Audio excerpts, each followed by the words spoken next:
Hello dear students, welcome to your online classes Agroha Public Inter College. My name is Sandeep Kumar Mishra as a accounts teacher. Today we will start of the topic named the partnership. First chapter is your name. Partnership is the fundamentals. साझेदारी का मूल है, हमें इसमें समझाना है. Partnership fundamentals. First, what is meaning of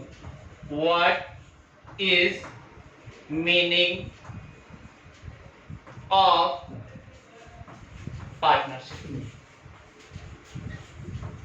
okay, अगर हम किसी चीज को, अगर हम किसी टॉपिक को भी स्टार्ट करना चाहते हैं तो हमें उसका भी मीनिंग पहले पता होना चाहिए. Partnership mean when two or more person start with the business with the purpose to earn a profit is the known as the partnership. साझेदारी वो होती है जब दो या दो से अधिक व्यक्ति मिलकर किसी लाभ के उद्देश्य से किसी का व्यवसाय को संचालित करते हैं, उसे हम साझेदारी कहते हैं.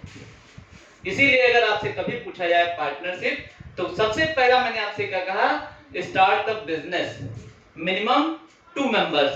तो फर्स्ट इसे क्या कहेंगे कि minimum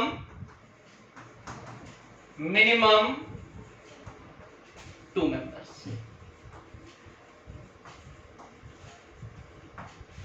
2 members as examples, only one person have operating a business, it is a sole traders. When involve another one person means 2, then your meaning is a partnership start. Maximum person in the is the maximum person have 50. Maximum person 50 in the normal partnership. 50. But कुछ books में हमने भी observe किया है कि आपके में हो सकता है कहीं कहीं पे 100 दिया हुआ, पर अकॉर्डिंग टू कंपनी एक्ट 2013 में अभी भी यही है कि 50 है. Your answer will be tick on 50 members.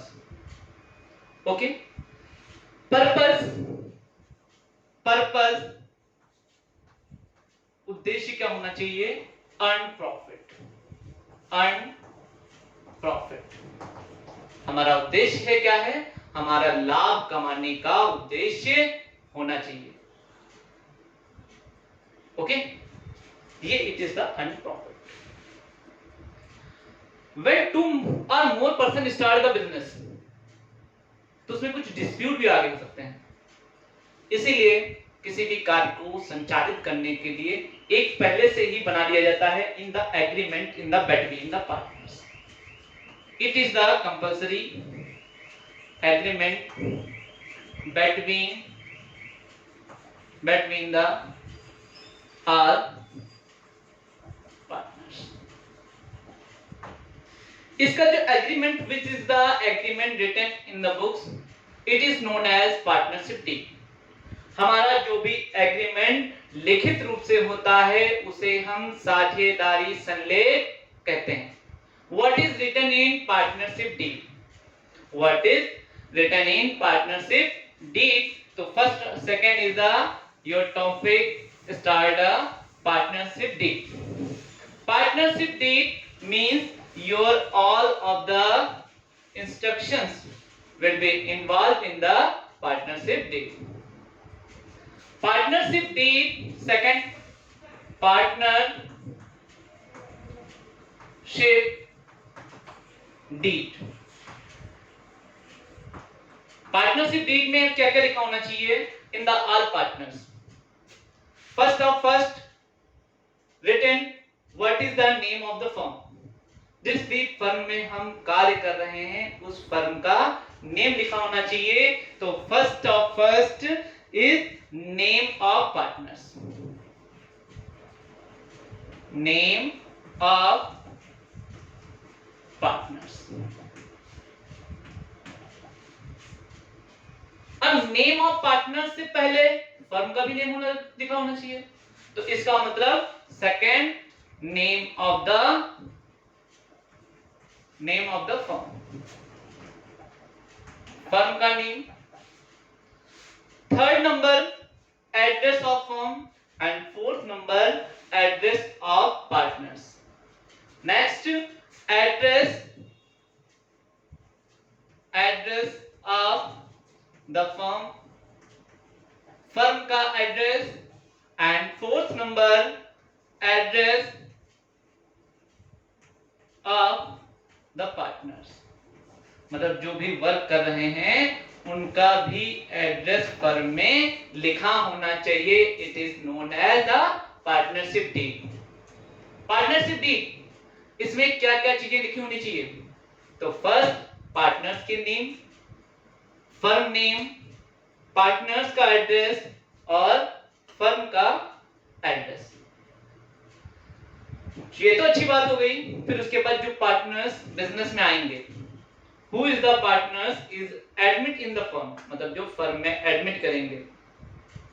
That time we will be contribute of amount, वो फर्म में कंट्रीब्यूट, फर्म में एक कैपिटल करेंगे। तो उनकी कैपिटल कितनी होगी वो भी इसी से पार्टनरशिप डीड में लिखा होना चाहिए। तो 5 number capital of partners, capital of partners. उसके बाद जब पार्टनर्स की किसी की कैपिटल कम भी हो सकती है, किसी की ज्यादा भी हो सकती है। And even partners have maximum of capital and even partners have minimum of capital. It is decided as the written in the partnership agreement, and they decide in the profit sharing ratio. They will be decide of profit sharing ratio. तो 6 number profit sharing ratio, profit and loss share ratio। Profit and loss का जो share है वो ratio लिखना चाहिए। Next जो भी partners होंगे उनके बीच में गुडविल का वैल्यूएशन किस मेथड से होगा? आगे हम बच्चों हम नेक्स्ट टाइम हम आपको बताएंगे goodwill in the valuation of method. Goodwill is the method of valuation, average profit method, super profit method, capitalisation of average profit method and capitalization of super profit method and hidden goodwills, etc. But in this here written in the partnership deed, which is the method will be calculate of goodwill. So then goodwill amount,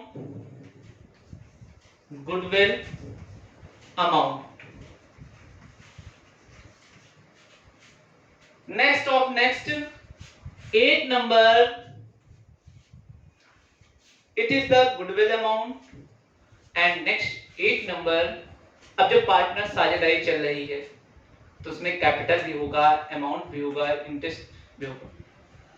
तो कोई भी partners चाहेगा interest on capital भी मिलना चाहिए, तो rate of interest on capital and rate of interest on drawing. तो next is the rate interest on capital।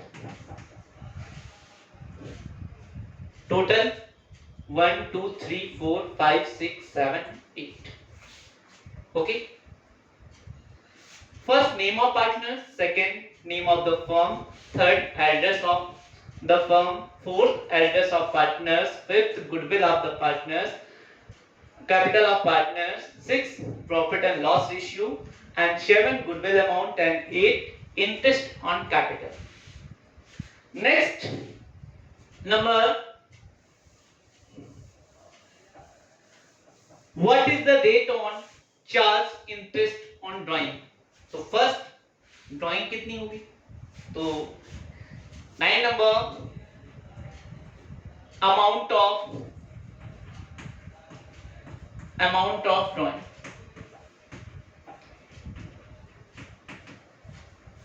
amount of drawing withdrawn by the partners, मतलब कितना अमाउंट किसी साझेदार के द्वारा फर्म से निकाला जा सकता है। Amount of drawing.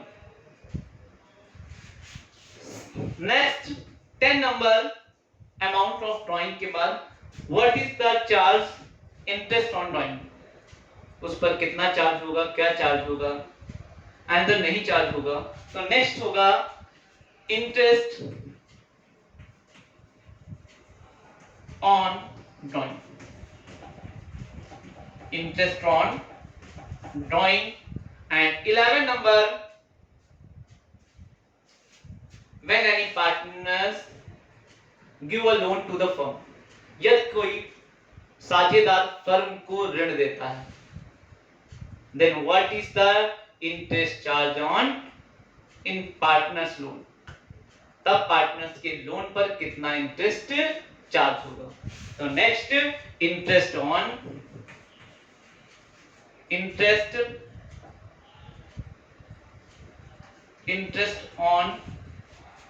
partners loan। and 12 number, when a partners, ये कोई पार्टनर्स एडमिशन करता है।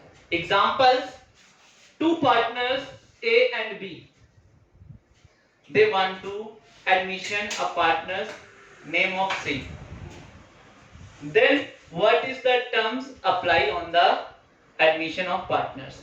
तो next terms on admission of a partner। and next,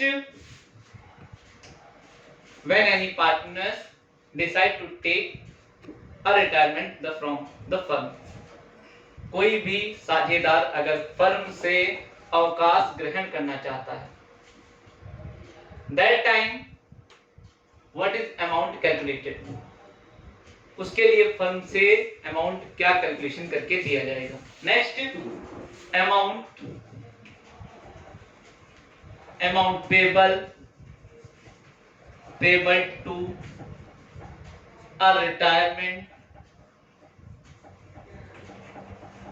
a retirement party।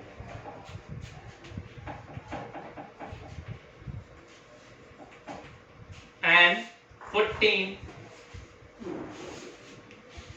और नेक्स्ट है कि जब कोई पार्टनर्स फर्म में प्रवेश करता है तो उसके लिए कौन कौन सी शर्तें लागू होंगी, वो तो आपने टर्म्स में लिख लिया।